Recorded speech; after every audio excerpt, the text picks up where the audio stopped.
لو هقولك انك ممكن تنزل في فندق 5 نجوم في شرم الشيخ بسعر يعتبر اقتصادي، ولو قلتلك كمان ان الفندق فيه اكوا بارك ضخمة جدا فيها حوالي 33 لعبة للكبار والاطفال، خليني اقول لكم ان ده واحد من اجمل الفنادق ال5 نجوم اللي بتقدم قيمة مقابل سعر. وصعب كمان ان احنا نلاقي فندق 5 نجوم بالسعر ده. في الأول قبل ما أبدأ ونشوف الفندق ونعرف عيوبه ومميزاته، بشكركم طبعا على ثقتكم. ما كنتش متخيلة عدد الناس اللي بعتتلي عايزين يحجزوا معايا. وبالمناسبة الفندق ده كمان متاح حجز معانا بسعر كويس جدا وبنوفر انتقالات كمان. كملوا بقى معايا الفيديو للآخر علشان نعرف مميزات وعيوب الفندق ونعرف كل حاجة عنه.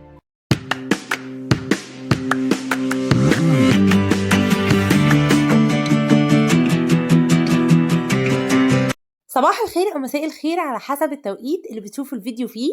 النهاردة هنتكلم عن فندق باروتيل لاجون، وده من أجمل الفنادق ال5 نجوم اللي بتقدم قيمة مقابل سعر، وسعرها بجد قليل قوي على إنه فندق 5 نجوم.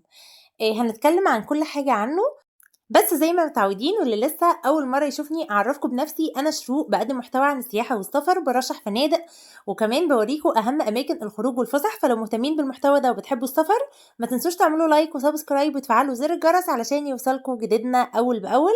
في اخر الفيديو ده كمان هقول لكم عن فندق حلو قوي في الغردقه، عامل عرض حلو جدا. العرض اخره بكره. اللي مهتم ان هو يسافر الغردقة يقضي الصيف هناك، سواء الشهر 5 او شهر 6، فيكمل معايا الفيديو ويشوف العرض ده. باروتيل لاجون هو فندق 5 نجوم في خليج نبأ. الفندق صف تاني، ملوش بيتش خاص بيه، بس ليه اكسس على البيتش بتاع فندق باروتيل بيتش. وكمان في شاتل باص بياخدكوا كل نص ساعة او ساعة بيوديكوا البيتش، فدي برضو اوبشن. الفندق فيه اكبر لاجون في شرم، فيه كمان تاكسي مائي بيوصلكوا. اللاجون بيوصل من المطاعم للاكوا للغرف، فبيوصلكوا فري زي ما انتوا حابين، لان طبعا الفندق زي ما احنا عارفين مساحته واسعة وكبيرة. كمان في جولف كار برضو بيوصلكوا المكان اللي انتوا تحبوه جوه الفندق. الفندق كمان فيه اكوا بارك عملاقة للكبار والاطفال، يعني في حوالي 33 لعبة.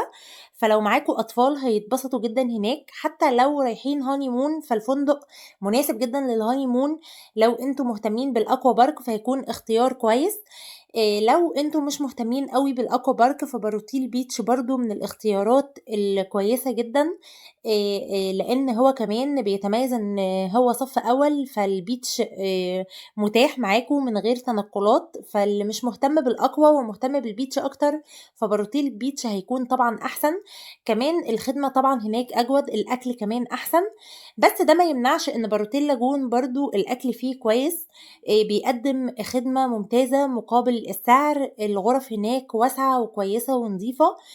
الناس هناك كمان متعاونة، اي حاجة انتوا محتاجينها بتطلبوها بيعملوها لكم.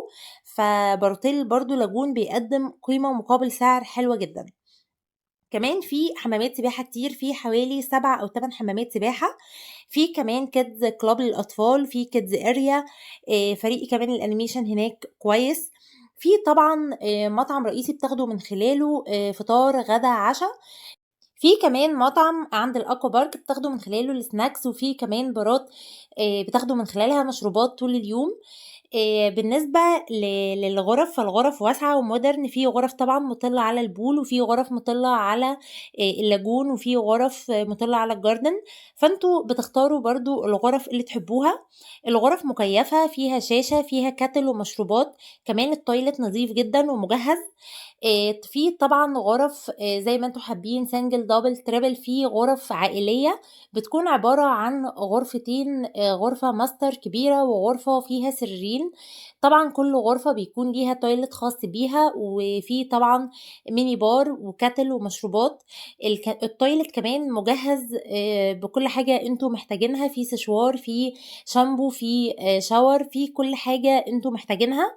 فالغرف مجهزة ونظيفة وفيها كل حاجة انتوا محتاجينها. في كمان جيم وسبا. عايزة اقول لكم كمان ان الاكوا بارك بتفتح من 9 ل5. فلو انتوا معاكوا اطفال هيتبسطوا جدا هناك. الاكوا هناك كبيرة وممتعة جدا. وحتى لو انتوا كبار بس ومش معاكوا اطفال فهتتبسطوا برضو جدا هناك. لو حابين تروحوا البحر كمان فتروحوا في اي وقت عادي زي ما قلت لكم. بالنسبة للبحر يستحسن تاخدوا شوز بحر معاكم لأن البحر صخري شوية، بس طبعًا ممتع جدًا في الsnorkeling والdiving يعني كمان لو معاكم بقى نضارة البحر وكده، وفي مارينا كمان تقدروا تنزلوا منها تعملوا snorkeling وdiving زي ما أنتم حابين، هتستمتعوا جدًا. دي من أكتر الحاجات اللي ما ينفعش تفوتوها هناك. هناك كمان نقطة البحر هناك فيه شعاب مرجانية وأسماك، فهتستمتعوا جدًا هناك. وعن تجربة أنا جرّبت باروتيل بيتش، فكانت برضه من أجمل الفنادق اللي جرّبتها كبحر وبرضه كخدمة. الفندق نفسه حلو أوي، يعني لو أنتم حابين تجرّبوا برضه باروتيل بيتش فأنصح بيه، حلو جدًا. هو يعتبر أعلى فندق فيهم.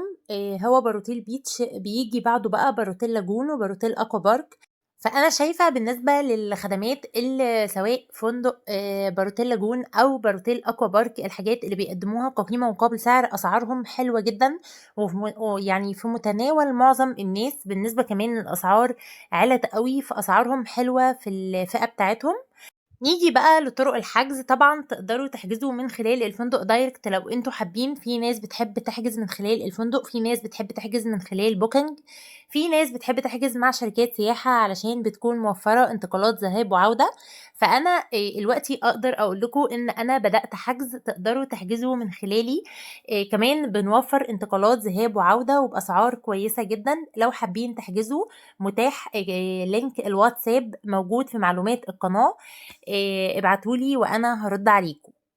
تقدروا كمان تستفسروا أي استفسار من خلال الcomments، بارُد على كل الناس. كمان تقدروا من خلال رسايل إنستجرام، هتلاقوا لينك إنستجرام ولينك تيك توك في معلومات القناة، متنسوش تعملوا follow هناك. ولو في أي حاجة أنا ما قُلتهاش بخصوص فندق باروتيل لاجون، سيبوا لي برضه تعليقاتكم وأنا هارُد عليكم. لو عايزين تسألوا عن أي فندق تاني سواء في شرم الشيخ، الغردقة، دهب، العين السخنة، مرسى مطروح، إسكندرية، أي مكان جوّه مصر، سيبوا لي تعليقاتكم وأنا هارُد عليكم. بنتكلم عن كل الفنادق في كل مكان. لو برضه في ميزانية معيّنة أنتم حاطينها للأجازة بتاعتكم وحابين أرشّح فندق معيّن، ابعتوا لي وأنا إن شاء الله أقدر أفيدكم. كنت قُلت لكم إن في آخر الفيديو هاقول لكم عن فندق في الغردقة عامل عروض حلوة أوي. هو فندق ستيلا جاردن مكادي أو ستيلا بيتش، عاملين offer حلو أوي. أولًا السعر بتاعهم حلو جدًا بالنسبة للشهور اللي إحنا فيها دي 5 و6. طبعًا بعد كده الأسعار هترتفع جدًا. بالنسبة للoffer اللي هُم عاملينه، الأطفال تحت طفلين 12 سنة مجانًا، وده طبعًا مش بيكون في كل الفنادق، فده offer حلو جدًا. وطبعًا فنادق ستيلا سواء ستيلا جاردن أو ستيلا بيتش، الاتنين حلوين جدًا، فنادق حلوة أوي. من الفنادق اللي أي حد هيروحها هيتبسط فيها جدًا. فلو مهتمين وحابين تطلعوا في شهر 5 أو 6، العرض ده متاح شهر 5 و6 بس، طبعًا باستثناء أجازة عيد الأضحى، لإن طبعًا في العيد الأسعار عالية جدًا. فالسعر اللي بنقوله في شهر 5 وشهر 6 مختلف تمامًا عن أسعار عيد الأضحى. فلو حابين تحجزوا في الفنادق دي وتستغلوا الoffers ده، خصوصًا لو أنتم معاكم أطفال سنها معدّي يعني واصل ل12 سنة ومعدّي 6 سنين. طبعًا سياسة الأطفال زي ما إحنا عارفين في أي فندق بيكون الطفل الأول أقل من 12 سنة والطفل التاني أقل من 6 سنين، فهُم عاملين طفلين 12 سنة مجانًا، فده offer كويس. لو حابين تستغلوه، هو بُكرة العرض هينتهي، فاللي حابب يحجز يلحق ويحجز بسرعة. يا رب يكون الفيديو كان مفيد ليكم وعجبكم. هاستنى رأيكم في الcomments وباي باي.